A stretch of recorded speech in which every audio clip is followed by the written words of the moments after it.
इस डिबेट में आए हुए तमाम उन साथियों को जिन्होंने 9 फरवरी के अटैक के बाद, इस आरएसएस के अटैक के बाद, इस कैंपस के अंदर और इस कैंपस के बाहर इन आरएसएस के लोगों को उनकी अवकाश पता नहीं, उन सभी साथियों को मेरा तहरीर और मेरा सलाम।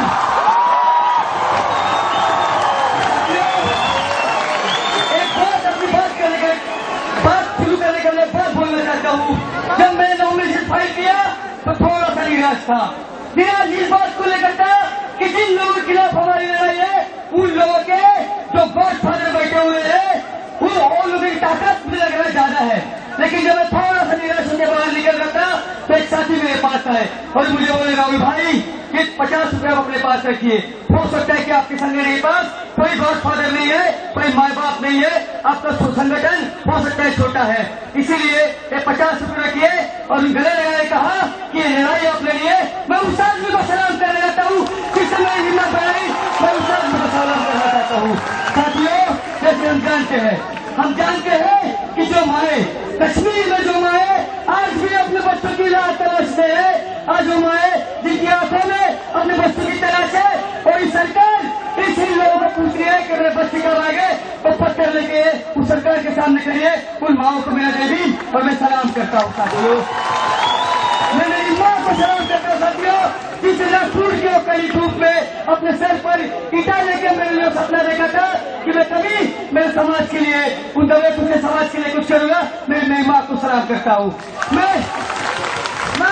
मैं उन एलजीबीटी के लोगों को सलाम करता हूँ जिन्हें समझाया कि हमारे समाज में हेटेरोसेक्सुअलिटी क्या होती है और किस तरह से इस समाज में एक सेक्सुअल प्रिविलेज चलता है। मैं उन लोगों को सलाम करना चाहता हूँ। मैं उन मणिपुरी औरतों को सलाम करना चाहता हूँ जिन्होंने उस आर्मी के खिलाफ, जिन्होंने मनोरमा का रेप किया था, उस आर्मी के खिलाफ जो प्रोटेस्ट किया था, उन मणिपुरी औरतों को सलाम करना चाहता हूँ। मैं सलाम करना चाहता हूँ मेरे पार्टनर को, मेरी उन सारे दोस्तों को जिन्होंने मुझे समझाया कि मैं पेटीआर कैसे हूँ और मेरे पेटीआर की ये कैसे दूर हो सकती है। मैं उन सारे मेरे दोस्तों को सलाम करना चाहता हूँ जिन्होंने आज मुझे इस स्टेज पर आने के लिए काबिल बनाया, उन सबको सलाम करना चाहता हूँ। साथियों, लोग कहते हैं कि चुनाव इस दौर में चल रहा है, चुनाव उस दौर में चल रहा है। मैं कहता हूँ चुनाव इस दौर में चल रहा है जहाँ पर इस देश की महिलाएं, इस देश का दलित, इस देश का मुस्लिम, इस देश का ओबीसी, इस देश का हर ऑप्शन सेक्शन आज आरएसएस के खिलाफ खड़ा हुआ है। चुनाव इस दौर में चल रहा है।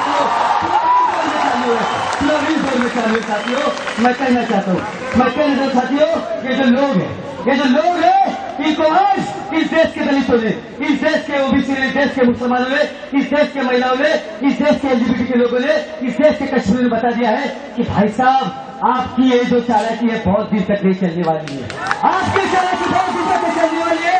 और जो मैं बार बार कहते आ रहा हूँ कि पहला मुक्का उस कम्युनल, उस फासिस्ट फोर्स को मारेगी तो इस देश की ऑपरेस औरत मारेगी, इस देश की ऑपरेस औरत मारेगी। मैं आपको बता देना चाहता हूँ साथियों, मैं आपको बता देना चाहता हूँ कि ये वही लोग हैं जिन्हें रोहित को मारा, रोहित का मर्डर किया और उसको आज डिफेंड करते फिर रहे, कहे कि दलित है या ओबीसी है। मैं बता देना चाहता हूँ साथियों, रोहित चाहे दलित हो या ओबीसी हो, एक बात जान लीजिए, आज इस देश का हर मजलूम, हर जो पिछड़ा आदमी, हर मुस्लिम, हर दलित, हर कश्मीरी, हर आदमी जो प्रोग्रेसिव की बात करता है, जो उसमें बिलीव करता है, वो आपके खिलाफ खड़ा हुआ है। चाहे रोहित दलित हो या नॉन दलित हो, वो आपके खिलाफ खड़ा हुआ है। इनके आज साथियों, हमारी मूवमेंट के कारण, आज इस देश में जो प्रोग्रेसिव लगे उनकी मूवमेंट के कारण आज इनके हाफ चड्डी से फुल पैन हो चुका है। मैं इनको बता देता हूँ कि दोस्तों, एक बात जान लो, तुम द्रोणाचार्य के औलाद हो, एक बात जान लो, अभी तो तुम फुल पैंट पहन रहे हो, थोड़ा सी रुक जा, सतरंगी कलर पहने हो तुमने, थोड़ा सी रुक जाओ, तुम्हारी हालत बहुत सस्ता होने वाली है।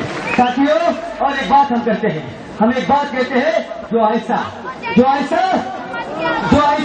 ताप्ता मलिक की बात करता था, जो ऐसा नंदीग्राम सिंगुर के नाम पे और बदल रहा था, आज उन्हीं खूनी लोगों के साथ खड़ा हुआ। आप जान लीजिए, ये गठजोड़ है, ये नंबर का गठजोड़ है, लेकिन एक बात जान लीजिए, इस कैंपस का हर प्रोग्रेस स्टूडेंट, हर महिला जो जो समझती है कि जेंडर जस्टिस क्या होता है वो आपके खिलाफ यहाँ पे खड़ी है और इसके आपके खिलाफ वोट करेगी। साथियों हम जानते हैं ये कहते हैं कि बक्सा को वोट मत देना एबीपी आ जाएगा। साथियों गब्बर आ जाएगा, गब्बर आ जाएगा। मैं कहता हूँ गब्बर नहीं आएगा, इस बार कबाली आएगा, कबाली गब्बर नहीं आएगा। साथियों उना से लेके रोहित किलोमीटर इस देश में आज एक नई वेव चालू है, वो वेव अम्बेडकर मूवमेंट की है, वो वेव अम्बेडकर मूवमेंट की है। और मैं सभी से अपील करना चाहता हूँ कि आने वाले समय में वो हर जो ऑपरेट सेक्शन, जो दलित है, जो पिछड़ा है, जो महिलाएं हैं, जो नॉर्थ ईस्ट का हमारा भाई है, जो गोरखालैंड से है, वो जो कश्मीर से है, जो ओबीसी है, हर व्यक्ति साथ में आए, समानता की बात करें और इस फांसी को उखाड़ सके। साथियों अगर आप समझेंगे दलित कोई पिछड़ा कोई भी ऑपरेट सेक्शन अगर आपको लगता है इक्वलिटी की बात करता है और आपको लगता है मार्क्सिस्ट है तो मैं कहता हूँ हाँ वो मार्क्सिस्ट है। अगर आपको लगता है कि वो अम्बेडकर है, हाँ वो अम्बेडकर है, वो हर चीज है कि वो इक्वलिटी की बात कर रहा है, वो समानता की बात कर रहा है। साथियों मैं आपको एक बात बता देना चाहता हूँ कि प्रोग्रेसिज्म की इस देश में हम उनसे डायलॉग नहीं करना चाहते हैं जो फांसी से, जो आईबीपी है, जो आरएसएस है, लेकिन हम उनसे डायलॉग करना चाहते हैं जो अपने आप को प्रोग्रेसिव कहते हैं। भाई आप प्रोग्रेसिव कहते हैं। जिस कैंपस में आप 4 जीरो से आए थे उस कैंपस में आज भी उर्दू और अरबी को छोड़ दिया जाए तो मुसलमान स्टूडेंट की संख्या जो है बाकी सेंटर में ना के बराबर है। आप कैसे प्रोग्रेसिव है? आज भी इस कैंपस में ड्रॉप आउट रेट जो है, एक लड़की अपने गांव से आती साथियों, अपने परिवार, अपने फैमिली, अपने गांव, अपने कस्बे से छूट से आती है कि मुझे शादी नहीं करनी है, मुझे पढ़ाई करनी है, मुझे आगे बढ़ना है, उसको इस कैंपस से ड्रॉप आउट होना पड़ता है। मैं कहता हूँ आपके 4 जीरो के आने से क्या फायदा हो गया उस लड़की को, क्या फायदा हो गया? शर्म कीजिए साथियों, शर्म कीजिए। आप वो लोग हैं जो कभी तापसी मलिक और नंदीग्राम की दुरुपयोग मांगा करते। लगता है आज तापसी मलिक का खून आपके लिए सफेद हो गया, लगता है तापसी मलिक का आपके लिए खून सफेद हो गया, नंदीग्राम में जिन लोगों का खून बहा वो सफेद हो गया। इस सफाई को देख के ऐसा लग रहा है, एक लाइन याद आ रही है कि भाई जाने कितने दिनों बाद गली में आज चांद निकला। लग रहा है कि भाई एक सीट सेंट्रल का मिल जाएगी, लेकिन याद रखिए दोस्तों, उस बंगाल में इतने साल राज करने के बावजूद भी जहाँ पे आज दलित आदिवासी मुस्लिम की सोच पीती है और 70 कमेटी रिपोर्ट कहती है कि मुसलमानों की स्थिति पूरे देश में कहीं खराब होगी तो बंगाल के अंदर है। इस कैंपस का मुस्लिम, इस कैंपस का दलित, इस कैंपस का हर प्रोग्रेस सेक्शन, हर ऑपरेट सेक्शन आज आपके खिलाफ खड़ा है और इस चुनाव में आपको पता चल जाएगा कि वो आपके साथ खड़ा है या आपके साथ नहीं खड़ा हुआ है। वो आपको सजा देगा, वो आपको इस बात की सजा देगा जो चित्र लेगा, जो दलित औरत के घर में आपके गुंडे जाते हैं, सीपीएम के गुंडे जाते हैं, सफाई के गुंडे जाते हैं, उसका ऑटो रिक्शा जलाते हैं ये लोग और कहते हैं और उसको मारने की धमकी, उसको रेप की धमकी देती है। मैं कहता हूँ साथियों, आप और आयशा में फर्क नहीं है। ये वही आयशा है साथियों जो उस रेप विक्टिम को ब्लेम करती है, उस रेप व्यक्ति और एक्यूज पर डिफेंड करती है। ये वही आयशा है, इनका वही रिकॉर्ड है। ये लाल चेहरे में छुपे हुए लालची लोग हैं, इनको समझ लीजिए। और ये जो भगवान लोग यहाँ पर बैठे हैं, एक बात आप जान लीजिए, आज वो दिन है जिस दिन डॉक्टर बाबा साहब अम्बेडकर ने राउंड टेबल कॉन्फ्रेंस में कहा सहारा था सेपरेट डेवलपमेंट के लिए, सहारा था सेपरेट सेटलमेंट के लिए।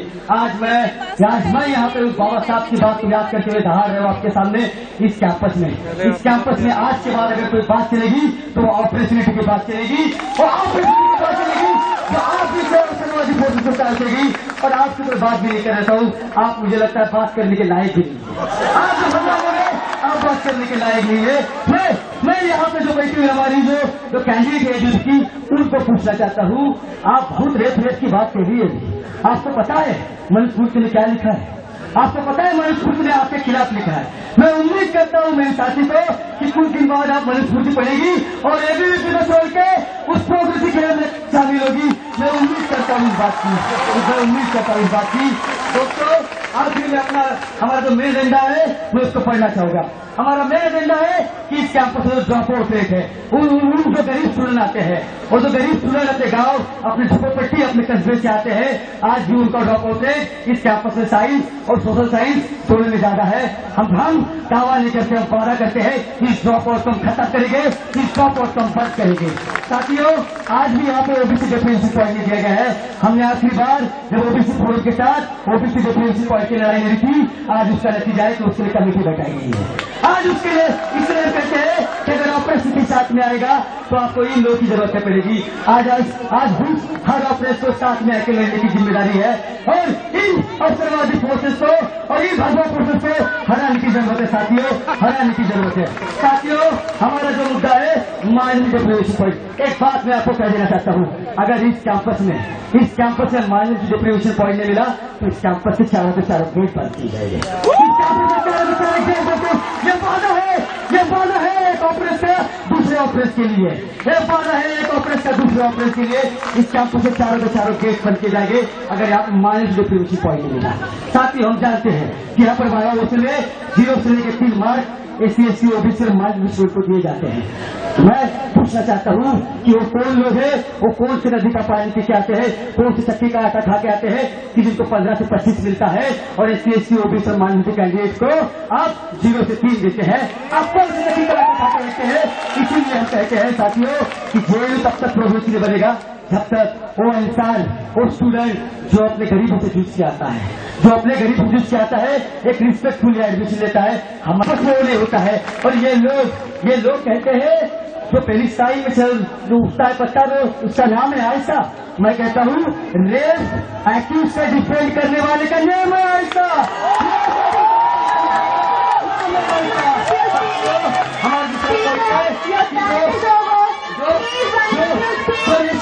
इसका पकड़ा है इस कैंपस के और मुसलमान आदिवासी देखा है नेशनल है उस सोशल देशों के खिलाफ लड़ाई लड़ी जाएगी, उस सोशल देशों लड़ी जाएगी। इस कैंपस से आज भी प्रोटेस्ट कर रहा है, क्या किया उनके लिए लड़ाई लड़ी जाएगी, उनके लड़ाई लड़ी जाएगी। साथियों, उनके लड़ाई लड़ी जाएगी। साथियों, हम जानते हैं आज भी है और बहुत ही बदतर है, उनके सेक्रेटरी बनाते उनको फैसले करने की जरूरत आती है। लेकिन सर, मैं अपनी बात कहूँगा, अपनी बात में प्रस्तुत कहूँगा कि जब क्रांति कहते हैं कि 2 तरह के ऑपरेशन होते हैं, एक तो लगेगा कि आपका है और दूसरा जो आपका दुश्मन लिखेगा। ये 2 ऑपरेशन देख लिए साथियों, एक जो भर में बैठा है और दूसरा जो लाल में बैठा हुआ है।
साथी राहुल, आप जानते होंगे कि कैंपस में HLEC के डिसीजन आने के बाद एक लंबा संघर्ष चला।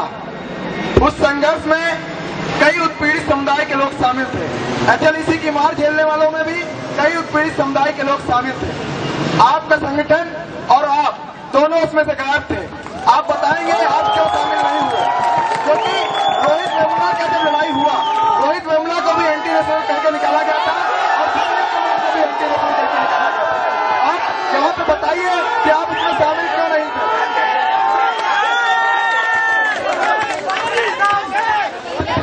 बात सुन लीजिए साथी, जब पहली बार चुनाव लड़े थे तो इग्नोर किया था, सवाल नहीं पूछा था। दूसरी बार चुनाव लड़ रहे हैं तो दो लेफ्ट पार्टियां साथ में आई है, तीसरी बार लड़ेंगे तो पूरा लेफ्ट यूनाइट होगा, और चौथी बार लड़ेंगे तो एबीपी के साथ यूनाइट होगी।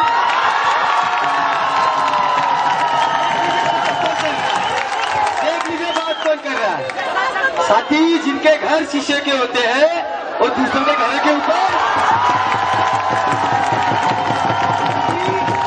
आपका जो कैमरा है ना, उस कैमरे में एक जातिवादी पिक्सल छुपा हुआ है। वो पिक्सल ये है, उस एसएलसी के लिए जब बक्सा और इस कैंपस का सिर्फ बक्सा नहीं, एक ठेकेदारी मत लीजिए, ये एसएफआई और आइसा इस मूवमेंट में था। इस कैंपस का हर वो स्टूडेंट था जो प्रोग्रेस में बिलीव करता है, इक्वलिटी बिलीव करता है।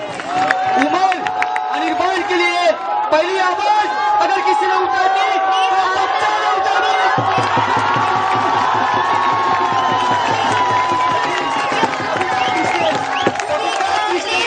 कश्मीर की प्रोटेस्ट के ऊपर कहती है डॉक्टर कृष्णन, शांति से प्रोटेस्ट कीजिए।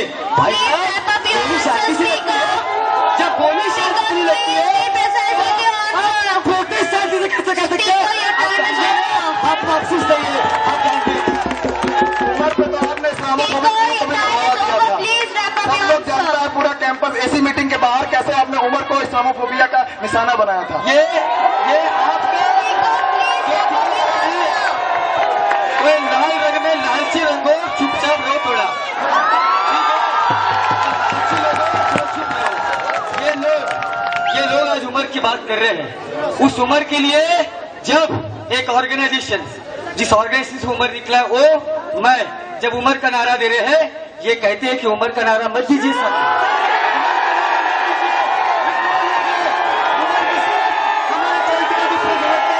लेकिन उमर के साथ तब भी खड़े थे और हमेशा खड़े रहेंगे, हमेशा खड़े रहेंगे। हर इस व्यक्ति के साथ बक्सा ब्राह्मण के खिलाफ नहीं है, बक्सा किसी अप्रकाश के खिलाफ नहीं है, बक्सा ब्राह्मणिज्म के खिलाफ है। आप बैठ जाइए, आप पेंगिन में बुक लिखिए, आप बैठ जाइए, पेंगिन में बुक लिखिए, ऑटोबायोग्राफी लिखिए।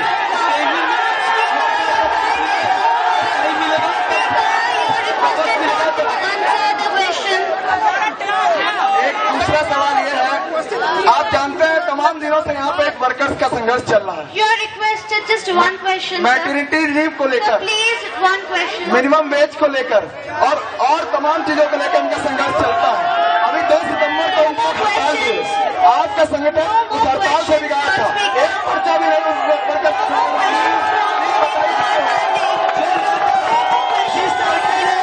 अपनी जिंदगी की शुरुआत 8 रुपए रोजी से की है। Speaker, your time is over. आप लोग उससे मिनिमम वेतन की बात करते हैं। जिस लड़के ने अपनी जिंदगी की शुरुआत 8 रुपए रोजी से की थी, उस लड़के से मिनिमम शर्म आनी चाहिए। आपको शर्म आनी चाहिए। ऐसे लोगों से सवाल करते हैं, जिंदगी मजदूरी में गई है साथी, शर्म So you are requested to wrap up your आज भी Speaker, you are requested to wrap up your answer.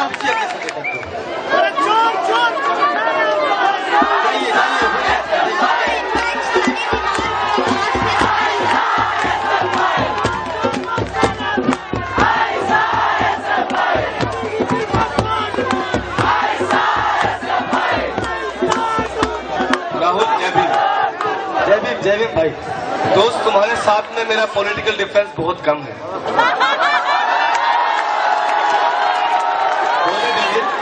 दोस्त, मेरा तुम्हारे साथ में पॉलिटिकल डिफरेंस बहुत कम है, लेकिन मैं कहना चाहता हूँ, एक सवाल पूछना चाहता हूँ। इस कैंपस में जब ये घटना घटी रही थी, इस कैंपस में जब बोला जा रहा था भारत तेरे टुकड़े होंगे, और इस कैंपस में उस दौरान में जब तिरंगे का अपमान हो रहा था, जब इस प्रोटेस्ट के बाहर हम बाहर निकलते हैं सड़कों पर जब निकलते हैं तो आइसा के लोग मुझे धक्का मार के कहते हैं यहाँ किसी ऑर्गेनाइजेशन का झंडा नहीं होगा। उनको ये नहीं पता है कि तिरंगा किसी ऑर्गेनाइजेशन का झंडा नहीं है। तो मैं आपसे पूछना चाहता हूँ कि आप इन रेडिकल लेफ्ट की इस पोजीशन को किस तरीके से देखते हैं? साथी सनी, जिस संगठन से आप आते हैं उस संगठन में एक रीडिंग कंपलसरी कर दीजिए। उस रीडिंग का नाम है what Gandhi and Congress have done for untouchable. Baba Sahab लिखते हैं कि कांग्रेस एक जलता हुआ घर है, उसमें कभी मत जाना, ये आपको जला डालेगा। और मैं आपको ये रिक्वेस्ट कर रहा हूँ कि जल्दी बाहर आ जाइए, आधे जले आधे वापिस आ जाइए।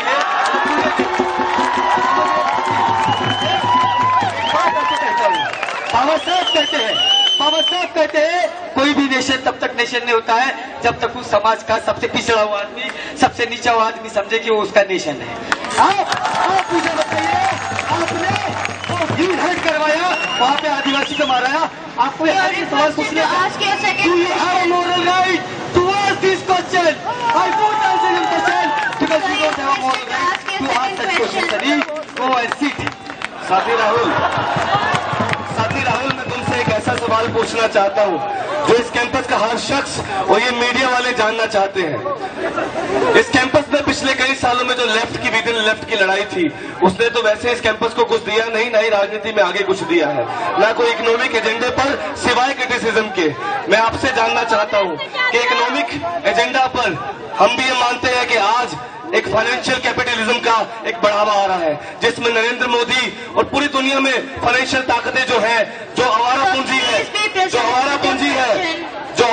है, वो धार्मिक फंडामेंटलिस्ट को फायदा पहुंचा रही है। मैं आपसे पूछना चाहता हूं कि आपका विजन क्या है। और दूसरा इसी बात से जुड़ा हुआ, 2019 में जो इलेक्शन होंगे, जिस वक्त में आरएसएस को हराना होगा, आरएसएस और बीजेपी को हराना होगा, क्या उस वक्त तुम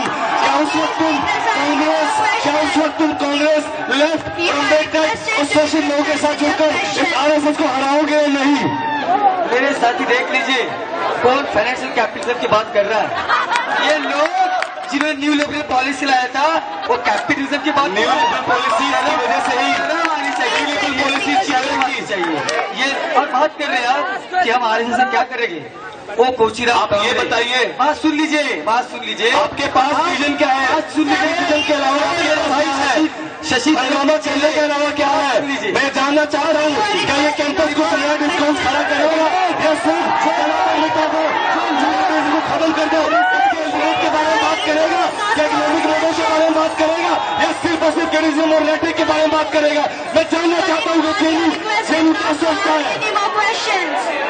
सनी एक बात समझ लीजिए, वो कोचीराम कांबड़े जिसको जलाया था ये कहने के लिए कि जय भीम मत बोल, वो हमारा आइडल है। इस देश में जब आरएसएस को बर्बाद करने की बात आएगी तो सबसे पहले इस देश का ऑपरेस उसके सामने खड़ा होगा।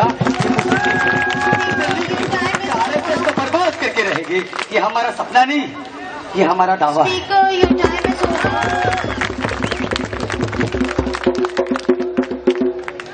I invite Janvi to ask her question.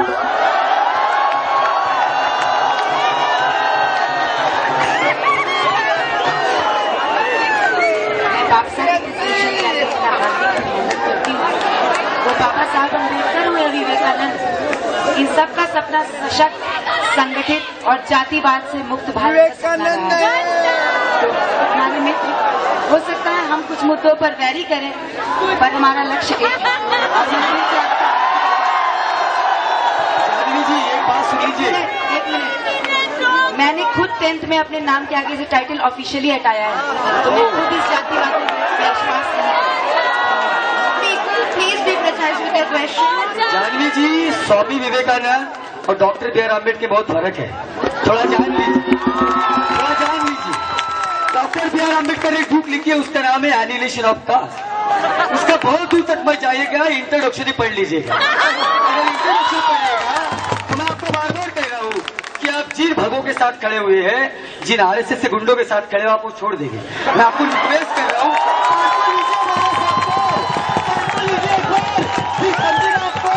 Swami Vivekananda और बाबा साहब में फर्क क्या है। मैं आपसे एक बार रिक्वेस्ट करूंगी कि जान तो लीजिए आरएसएस को। RSS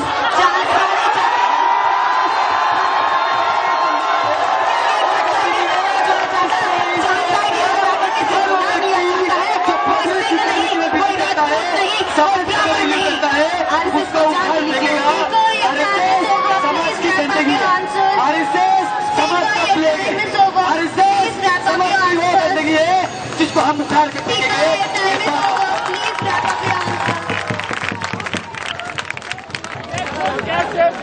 I invite Dilip Kumar to ask his questions.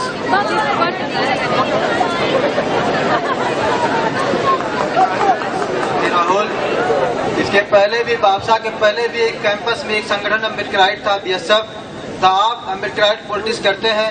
मैं आपके सम्मान के साथ मैं आपको जय भीम करना चाहता हूँ। लेकिन आपसे मैं पूछना चाहता हूँ, आप गांधीयन मोड ऑफ प्रोटेस्ट के खिलाफ हैं, लेकिन HLC के लेकर के जो यहाँ पर आंदोलन चला, आप कौन सा स्ट्रगल अल्टरनेटिव स्ट्रगल देना चाहते हैं? साथी, सबसे पहले मैंने जैसी बात की कि इनके कैमरे में कास्टिस पिक्चर लगा हुआ है। जब हम खड़े होते हैं तो वहाँ पे हमारा पिक्चर नहीं आता, इसके सेलिब्रिटी कहा जाता है। मैं प्रोटेस्ट में थी। मैं पहली बार जब जेल में होता एक बात से बड़ा शौक हुआ था। जब प्रोटेस्ट होता है तो पुलिस वाले डिटेन करते हैं बस के अंदर। ये लोग मैं पहली बार शौक हुआ, ISO और SFI के लोग मुझे हटाए और खिड़की के अंदर मुंह घुसा घुसा के मीडिया के सामने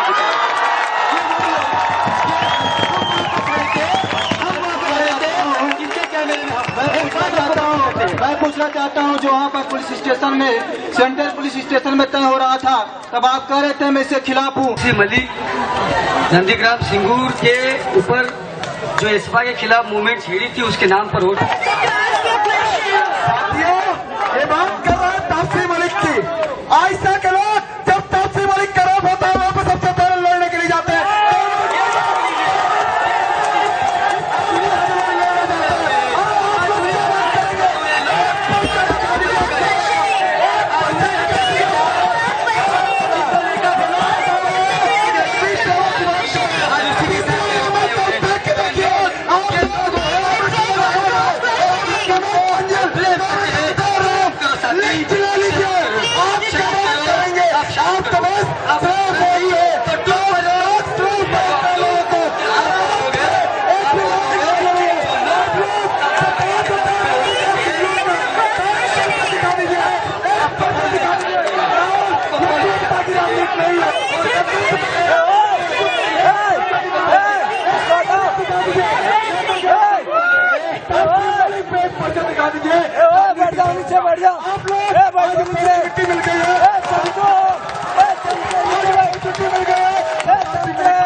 आप लोग सनी, सबसे पहले तो एक बात बता दो यार, तुम सही में कांग्रेस के साथ हो या नहीं हो? यही सवाल है, बताओ। क्योंकि आप लोग जिन्होंने खैर लांजी किया, जिन्होंने अफसर लाया, जहाँ पर जिसकी वजह से नॉर्थ ईस्ट के हमारे भाइयों को जान गंवानी पड़ी, वहाँ के लोगों को जान गंवानी पड़ी, कश्मीर के लोगों को जान गंवानी पड़ी। आपने ग्रीन हैंड लाया, जहाँ पे आदिवासी को नक्सल बोल के मारा गया। मैं आपसे सवाल पूछना चाहता हूँ साथी, ये सारी बातें जब आपने की, आप मुझे एक बात बताइए, क्या ये बातें आपने सब राहुल गांधी को बताई थी?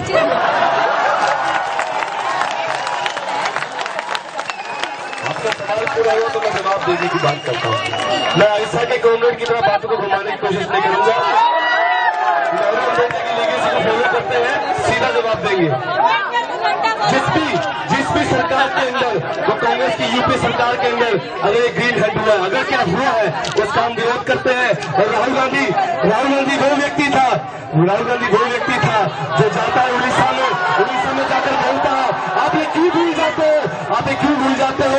और आपके नेता उसको डिफेंड करते हैं। गुजरात में मोदी की सरकार में राइट होता है और वहाँ पे बीजेपी उसको डिफेंड करती है। एक बात बता दीजिए कि फासिज्म में आपका नंबर 1 है या 2 है?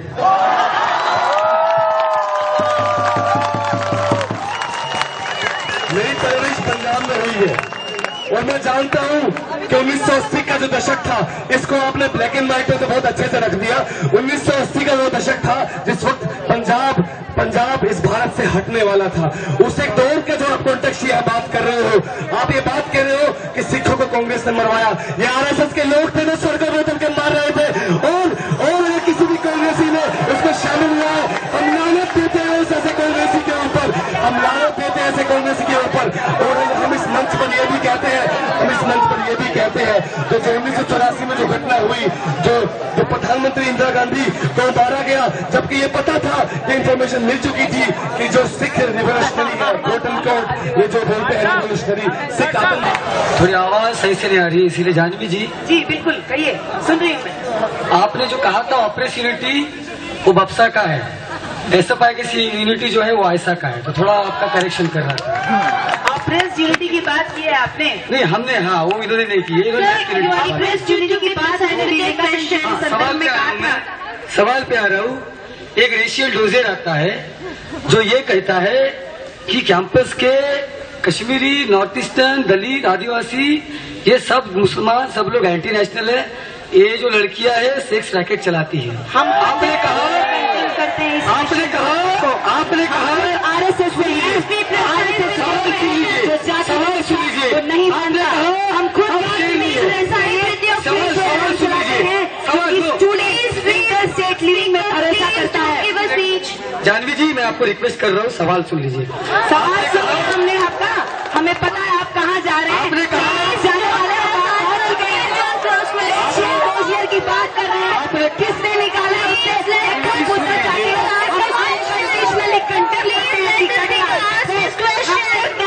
जानवी जी सुन लीजिए, जानवी जी सुन लीजिए, सवाल पूरा सुन लीजिए।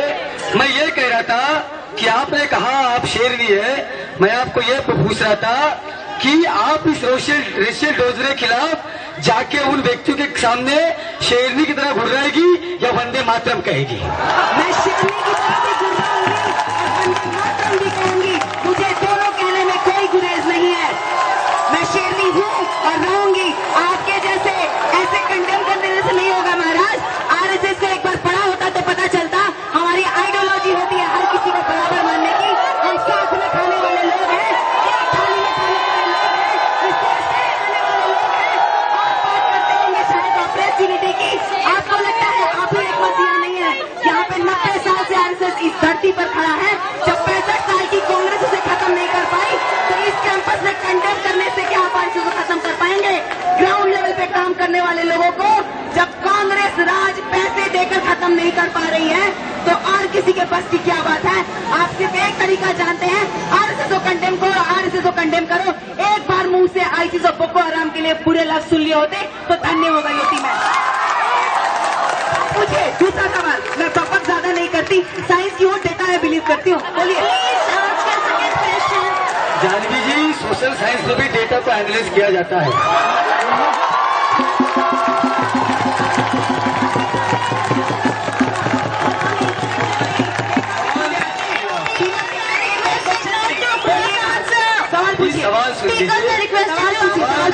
सवाल ये है कि आप कह रही हैं आप शेरनी है, तो रोहित वेमुला की माँ आपको लगता है शेरनी है कि नहीं है? हम मानते हैं। आप जवाहरलाल नेहरू की मैं वोट करूंगी। Let me finish my question. मैं आपको ये कह रहा हूँ कि बीजेपी ये ट्राई करने में लगी है कि रोहित ओबीसी था कि एससी था। आप ही बता दीजिए कि रोहित ओबीसी था कि एससी था। मैं आपको पहले ही बता चुकी हूँ, मैं खुद वो हूँ जिसने अपने नाम के आगे से टाइटल 10th में हटाया है। आप जैसे लोगों को इतना पढ़ लिख लेने के बावजूद भी कास्ट के पीछे पड़े हैं। रोहित का मरना एक दुखद घटना है, एक सुसाइड। मैं खुद पीएचडी स्कॉलर हूँ। एक रिसर्चर का दुनिया से जाना एक दुखद विषय है, उसको पॉलिटिसाइज करना उससे भी दुखद विषय है। उसी कैंपस में 2005 से लेकर के 2014 तक सुसाइड हुए हैं। काश 2005 में आपने एक बार कंडेम कर दिया होता, आज रोहित जैसा होनहार स्टूडेंट इस कैंपस में होता, इस देश में होता। मैं पूछना चाहती हूँ उन लोगों से, किसने रोहित के हाथ से बाबा साहब की फोटो हटा करके अफजल गुरु की फोटो दी? किसने इसको ऐसा बनाया कि उसने अपने आप को मौसम तरीका समझ के खुद अपने सुसाइड लेटर में लिखा है? इसने एक भी बार एबीवीपी आरएसएस बीजेपी का नाम नहीं लिया है, उसने नाम लिया है एसएफआई का। तो आप हर बात को एक जगह घुमाकर बोलना बंद करें। स्टूडेंट होता है, जाति से ऊपर उठ करके ये स्टूडेंट फ्रेटर्निटी है। और कुछ एक गरीब की हत्या हुई है, गरीब होता है, जाति से ऊपर उठ करके होता है। गरीबी एक जाति की नहीं, गरीबी हर जाति की समस्या है, गरीबी देश की समस्या है।